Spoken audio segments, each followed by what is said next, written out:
সংযোগ দি নহয় বাইদেউ এয়া আজি মাছখোৱা সাংস্কৃতিক প্ৰকল্প বৰ ভাল হ'ব ভগৱতী দুলীয়া ফাউণ্ডেশ্যনৰ আধাৰ সহযোগত এখনি গ্ৰন্থ উন্মোচন কৰা হ'ব। গ্ৰন্থখনৰ ৰচনা ভাল লাগিব ৰচক হৈছে আৰু ইয়াৰ প্ৰকাশ হৈছে ভগৱতী কিমান আৰু গুৱাহাটীত অহা মানুহবোৰ এনেকৈ খোজকাঢ়ি যাবগৈ ঘনশ্যাম দুলীয়া দেৱ তেখেতৰ ভাতৃ জ্যোতিপ্ৰসাদ দুলীয়া দেৱৰ লগত আমাৰ খুব এটা আত্মীয় সম্পৰ্ক আছে। তেখেতে মোৰ লিখা পঢ়িয়ে মোৰ লগত এটা ভাই ককাই বা ভনী আৰু ককাইৰ সম্পৰ্ক এটা গঢ় লৈ উঠিছে আৰু সেই হেৰি দিছিলে এইটো সেই আছিলে আজি আমাক ইয়ালৈও নিমন্ত্ৰণ জনাইছে। সেয়েহে আহিছোঁ মাছখোৱা প্ৰকল্পলৈ আৰু এটা খুব সুন্দৰ এটা অসমীয়া মাৰোৱাৰীসকলৰ আমাৰ অসমৰ প্ৰতি থকা যিবিলাক অৱদান সেইখিনি এই কিতাপখনৰ যোগেদি প্ৰকাশ কৰিবলৈ চেষ্টা কৰা হৈছে। আচলতে হয়েই এতিয়া আমাৰ মানৱ সভ্যতাই হৈছে প্ৰব্ৰজনৰ সভ্যতা। গতিকে বিভিন্ন ঠাইৰ পৰা মানুহ আহি বিভিন্ন ঠাইত থকাটো কোনো ডাঙৰ কথা নহয়। গতিকে মাৰোৱাৰীসকলেও আহিছে বহু যুগৰ পৰা তেওঁলোকে আহি ইয়াত বিভিন্ন ঠাইত আছে, বিভিন্ন ৰাজ্যত আছে, তেনেকৈ অসমতো আছে। আমি সৰুৰে পৰা আমি দেখি আহিছোঁ আমাৰ জ্যোতিপ্ৰসাদ আগৰৱালা, হৰিবিলাস আগৰৱালা, কমলা আগৰৱালা, চন্দ্ৰকুমাৰ আগৰৱালা, আনন্দ চন্দ্ৰ আগৰৱালা এইসকলৰ অৱদান আমি পাহৰিব পাৰিম জানো বাৰু? এতিয়া কিছুমান মানুহে ক'ব বিচাৰে যে মাৰোৱাৰীসকল মানে আমাৰ অসমৰ পৰা গুচি যাব লাগে, কিন্তু ভাবি নাচায় যে আমাৰ সকলো আহি যেতিয়া অসমৰ ভাষাটো যেতিয়া আমাৰ অসমীয়া ভাষা গ্ৰহণ কৰি অসমীয়া ভাষাৰ বাবে যৎপৰোনাস্তি চেষ্টা কৰি যেতিয়া ভাষাটো সুন্দৰ কৰি আমাৰ মিলি জুলি থাকিবলৈ যিটো প্ৰয়াস তেওঁলোকে কৰে, তেতিয়া তাত কাৰো আচলতে আপত্তি থকাটো উচিতো নহয়। গতিকে তেখেতসকল অসমীয়া, তেখেতসকলে যি নহয় বহু যুগৰ পৰা ইয়াত বসতি কৰিছে। গতিকে সেই বিষয়সমূহ সাঙুৰি এই কিতাপখন আজি উন্মোচিত হ'ব, খুব এটা ভাল কথা। আৰু সেইবাবে আমি আহি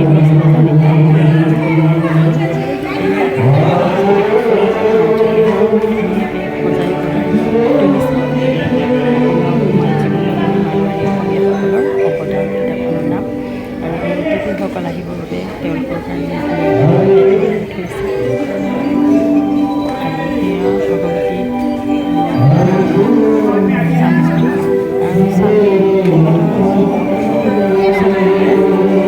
পত্নীৰ নাম ভগৱতী দুলীয়া ফাউণ্ডেশ্যন দি দিছে। নাই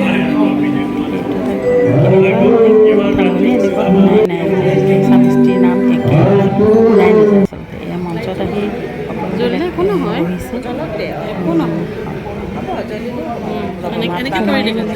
আপোনালোকৰ আয়োজন সকলো মাৰোৱাৰী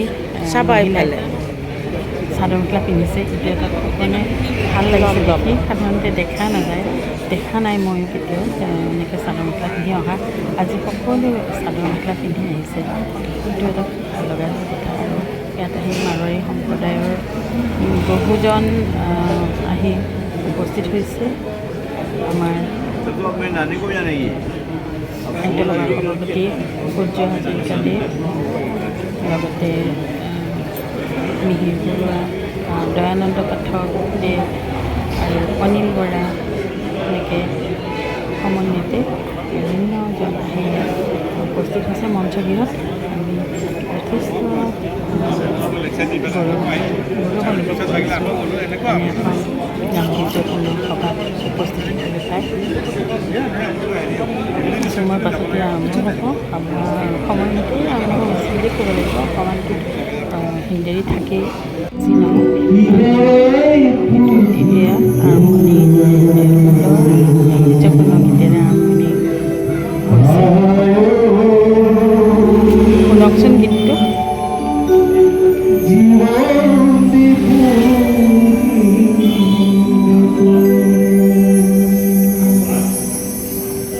অসমীয়াৰ স্মৰণত শত প্ৰণৱ জনাই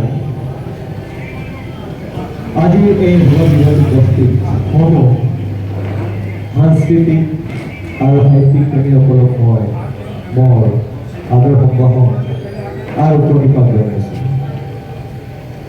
এক কৰ্তব্য যাত্ৰা যত বিভিন্ন তথ্য খুচুৰি ইমুৰি ডক্টৰ অনিল বৰাদেৱ আৰু তেখেতৰ সহযোগীবৃন্দসকলে অসমৰ প্ৰান্তে প্ৰান্তে ঘূৰি কিছু মণিমুকুতা বিচাৰিবলৈ তেখেত ওলালে আৰু এই দীঘলীয়া যাত্ৰাৰ লক্ষ্যটো আছিলে বৃহৎ বিশাল। সেই লক্ষ্যত উপনীত হ'ব বাবে তেখেতসকল এটি সময় আহি পৰিল য'ত সমাজক কিবা দিবলৈ তেখেত বিচাৰিলে আৰু যাৰ উদ্দেশ্যটো হ'ল সমন্বয়ৰ বাৰ্তা প্ৰেৰণ কৰা। কোনে কিমান অসমক ভাল পায়, বিভিন্ন ক্ষেত্ৰৰ অৱদান আৰু সেই গোটেইখিনি অৱদানৰ এক আমি যদি খামুচি মাৰি ধৰোঁ আমি দেখিবলৈ পাওঁ এক সুন্দৰ বৰ অসম। আমাৰ মাজত আজি উপস্থিত আছে বহু বিজ্ঞ ব্যক্তিসকল। তেখেতসকলে নিজৰ বক্তৃতাৰে আজি আমাক বিভিন্ন দিশত বৰ্তমানত আমাৰ গীত পৰিৱেশন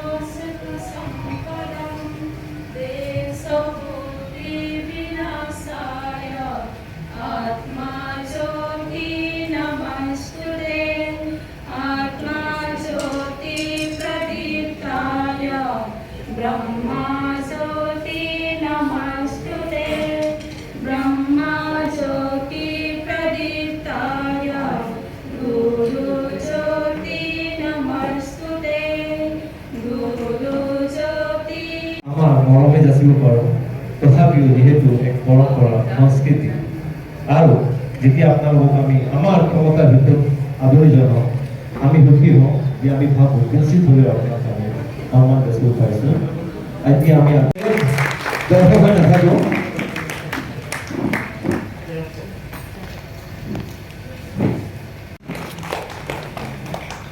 মোৰ মৰমৰ ভাতৃ অজিত ডাঙৰীয়া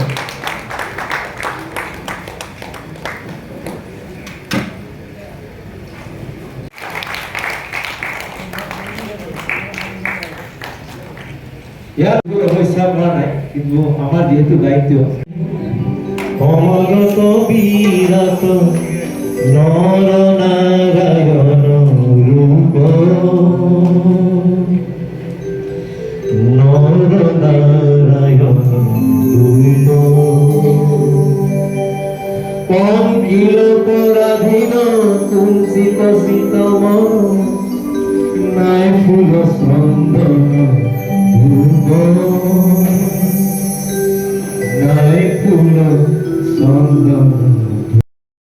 কৰ্মচাৰী গ্ৰহণ কৰিছে আৰু নীৰৱে এই লক্ষ্য পথেৰে আগুৱাই গৈছে। আজি গ্ৰন্থৰ উন্মোচনী সভা নায়ক শ্ৰী অনিল বৰাদেৱ ডাঙৰীয়া প্ৰমুখে আজি ব্যক্তিসকল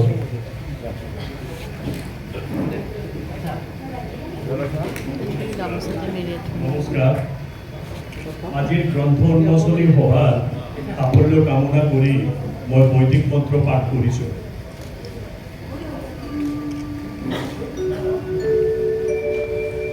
কল্যাণ হেতৱে পাৰ্বতী প্ৰিয় পুত্ৰায় শ্ৰী গণেশায় নমো নমঃ। अखंड मंडलाकारं व्याप्तं येन चराचरं तत्पदं दर्शितं येन तस्मै श्री गुरुवे नमः। ध्यानमूलं गुरुर्मूर्ति पूजामूलं गुरुपदं मन्त्रमूलं गुरुर्वाक्यं मोक्षमूलं गुरुकृपा। মোৰ বন্ধু ডক্টৰ দয়ানন্দ পাঠকদেৱ ওলাই যায়, স্কুলৰ পৰা নপঢ়ে। তেওঁ হাবিয়ে বননিয়ে গৈ এই পাথৰবিলাক টুকুৰিয়াই পৰে। তেওঁ ভাবিছিলে এই পাথৰবিলাকৰ মাজত মানুহৰ বহুতো মূৰ্তি শুই আছে, গতিকে মই এই শুই থকা মূৰ্তিবিলাকক জগাই তুলিব লাগিব।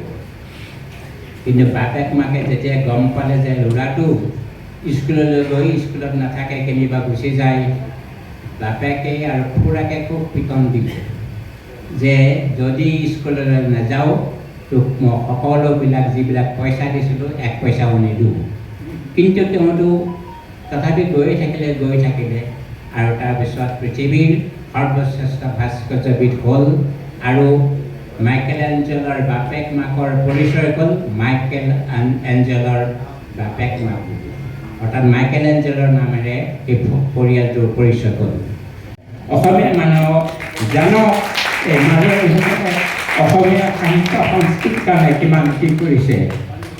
আৰু মই আমি আচলতে থাকিব পালে ভালেই লাগিলে, কিন্তু সময়ৰ অভাৱত আমি আহিবলগীয়া হ'ল। সেয়ে ঘূৰি আহিলোঁ আৰু অহাৰ সময়ত আমি আমাৰ যিটো এয়া টিফিনটো ল'লোঁ। লক্ষ্মী বুলি লিখা আছে, ভিতৰত কি আছে গাড়ীতে খাই যাব লাগিব।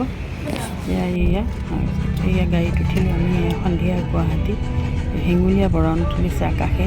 আৰু জানেই ব্যস্ততা গুৱাহাটীখনৰ, গুৱাহাটী মহানগৰৰ যেতিয়া ব্যস্ততা হৈয়ে এটা সুন্দৰ পৰিৱেশৰ পৰা ওলাই আহি আহিবলৈ মন যোৱা নাছিলে, তথাপিও গুচি আহিলোঁ। আৰু যি নহওক এটা ধুনীয়া অনুষ্ঠান আমি উপভোগ কৰিলোঁ। এয়াও এটা আচলতে জীৱনৰ এইবিলাকেই পোৱা সামৰিছোঁ। কেনে লাগিল আপোনালোকে নিশ্চয় মন্তব্য কৰিব। আকৌ এটা নতুন ভিডিঅ' লৈ আহি আছোঁ, সামৰিছোঁ ভিডিঅ'টো।